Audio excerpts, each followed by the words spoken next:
It was a quiet Saturday morning, the kind where the air feels light and time moves slow.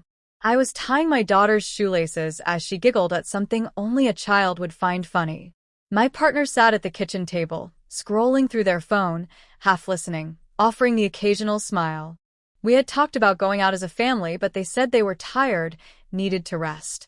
So I offered to take our daughter for a walk. They nodded, barely looking up.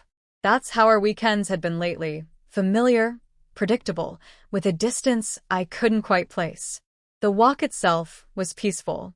My daughter pointed at birds, ran up to mailboxes, and stopped to pet a neighbor's dog. I watched her and felt something I hadn't felt in a while, genuine warmth. Still, part of me lingered on the way my partner barely kissed me goodbye. The kind of kiss that used to linger, now barely brushed my cheek. But I told myself not to overthink it. We all have off days. Maybe they were stressed, maybe it was just routine. We stopped by the park, and she climbed the jungle gym while I sat on a bench, staring at nothing. I realized I hadn't laughed with my partner in weeks. Not really. Conversations had turned into logistics. What time are you picking her up? Did you pay the bill? I missed us. Or maybe I missed the version of us that I had built up in my head. I used to feel connected, even in silence. Now, even our words felt empty. Eventually, we started walking back. She held my hand, skipping every few steps. I looked down at her, this little person we created together, and felt both grateful and unsettled. Home came into view. Nothing looked different, but something felt off. The curtains were still drawn, the car still parked in the driveway, the same quiet street. I unlocked the door and stepped inside, balancing the bag of snacks we picked up on the way.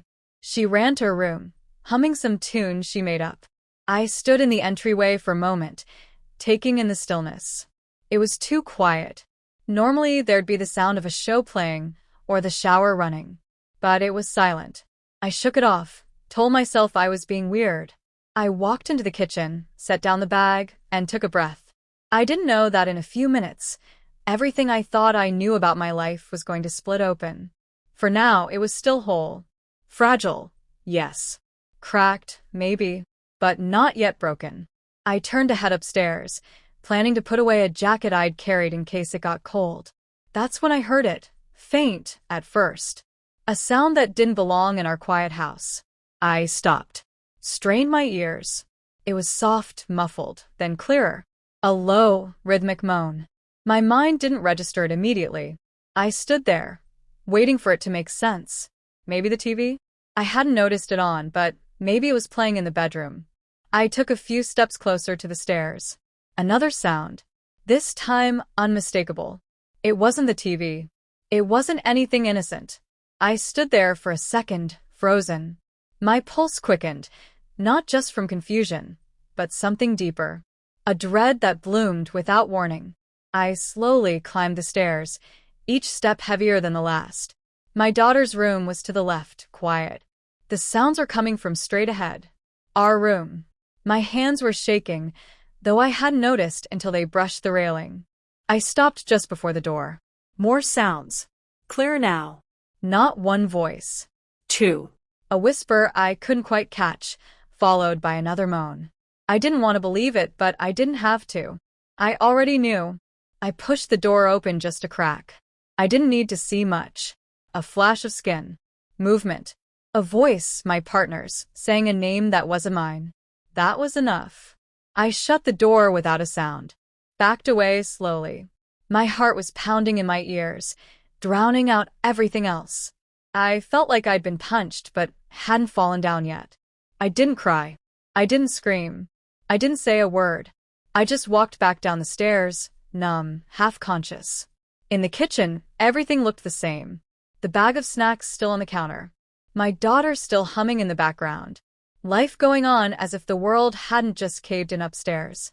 I stood there for what felt like hours, but couldn't have been more than a minute.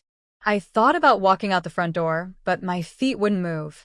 I leaned against the wall and stared at nothing. Betrayal doesn't feel like fire. It's not rage. Not right away. It's cold. A sudden drop in temperature you can't explain. I felt it in my chest, in my gut, in my spine. I wanted to run and vanish. But my daughter was still in the house. So I took a deep breath. I looked toward the hallway where her voice drifted from. And I waited. For the noise upstairs to stop. For the world to start making sense again. It never really did. I stepped outside Saturday morning, needing space to breathe. The kind where the air feels light hit me hard, and time moves because slow. It was cold. I was but tying my daughter's shoelaces as she giggled at something only a child would find funny. But inside me, my partner sat at the kitchen table, scrolling through their small patch of lawn, half listening, hands in my pockets, the occasional smile, heart still racing. We had talked about going out as a family, but they said they were tired. The tone of my partner's voice. So I offered to take our daughter for a walk. It was too clear to mistake. They nodded. I wanted to stop thinking. That's how our weekends had been lately. I thought about the little things that suddenly felt big. With a distance, the nights they stayed up late after I went to bed. The walk itself was peaceful. The phone always turned face down. My daughter pointed at birds. The shower ran up a little too long when I wasn't home. And stopped to pet a neighbor's dog. The quick changes in mood. I watched the distracted conversations. And felt something I hadn't felt in a while. Things I brushed off now formed a pattern I didn't want to see before. Part of me lingered on the way my partner barely kissed me goodbye. It was a slow fade. The kind of kiss that used to linger, not to notice. Now barely brushed my cheek. I sat on the edge of the porch, but I told myself not to play with the stick she found. We all have off completely days. Unaware. Maybe they were stressed. Hurt more than anything else. Maybe it was just routine. The innocence. We stopped by the park. The stability and she climbed the jungle gym. I wasn't ready to break it. I wasn't ready to take that away from her. I realized I hadn't laughed with my partner in weeks. Still, not really. Conversations had turned into logistics. Demand answers. What time are you picking her up? Force the truth out into the open. I missed us. What would that do? Or maybe I missed the version of us that I had built up in my head. Nothing would erase the image burned into my mind, even in silence. And I wasn't sure if I even our words felt empty. I already had it. Eventually, I thought back to when we first met. My partner held my hand, skipping every few steps. Electric. I looked down at her. I believed in the promises. This little person we created together. The way they used to look at me like I was the only person in the room. Home came into view. I tried to pinpoint when that ended, and I something felt maybe it had been ending slowly. The curtains were still drawn, or maybe I'd been holding on to something in the driveway. Already let go of. The same quiet street. I felt embarrassed. I unlocked the door, humiliated, and stepped inside. But mostly, balancing the bag of snacks we picked up on the way. I was the only one who didn't know the truth until today. Humming some tune she made up. I wondered if other people had seen it. I stood in the entryway for a moment and said nothing, taking in the stillness. I wondered if my partner ever felt guilty. Or normally there'd be the sound of a show playing, then or the shower running. I didn't want to ask, but it was silent. Was this about me? Off. Told myself I was being weird. Did I fail to see them? I walked into the kitchen. Did I make it too easy to lie? And took a breath. I hated that I was asking those things. I didn't know that in a few minutes. I knew better. Everything I thought I knew about my life was going to split open. Even your own reflection. For now, it was still whole. My daughter called my name. Fragile. I turned, yes, smiled, cracked, and waved. Maybe. But I felt my throat tighten. I turned to head upstairs. I wasn't ready to put away a jacket I'd carried in front of her. It got cold. I had to be steady. That's when I heard it, even if I was crumbling inside. At first, some truths a sound that didn't belong in our quiet house. Not because you're weak, but because you love someone more than you hate the pain. It was soft, the door creaked open behind me, clearer, and I heard footsteps. Rhythmic moan. I didn't turn around. My mind didn't register it immediately. I could already feel the shift waiting for it to make sense. Calm, maybe the TV, unaware. I hadn't noticed nothing had happened. Maybe it was playing in the bedroom. Something casual. I took a few steps closer to asking how the walk went. Another sound. I answered with a nod. This time, my voice flat. Barely it wasn't the TV. They didn't notice. It wasn't anything innocent. Or pretended not to. I stood there for a second, quiet, frozen, watching the sky shift color as the day moved forward. Not just from confusion, as if everything hadn't changed. A dread that bloomed without thoughts like boxes in my mind. I slowly climbed the stairs. Not decisions. Each step heavier than the last. What I knew, my daughter's room, what I did to the left, what I could handle, what I couldn't. The sounds are coming from straight ahead. The anger hadn't come yet. Our room, just silence. My hands were shaking. That was louder than anything. I hadn't noticed until I didn't ask the railing. I didn't want to hear just before the door. Nothing they could say would make it right. Clear now. Not an explanation. Not one voice. Not an apology. Two. Words I couldn't quite catch. I moved through the house like a guest. I didn't want to believe it, but I touched objects like they weren't mine anymore. Every photo on the wall just looked like a lie. I didn't need to see much. I stared at one where we were laughing, a flash of skin, arms around each other. A voice, I tried to remember what we were laughing at, saying a name that wasn't mine. I couldn't.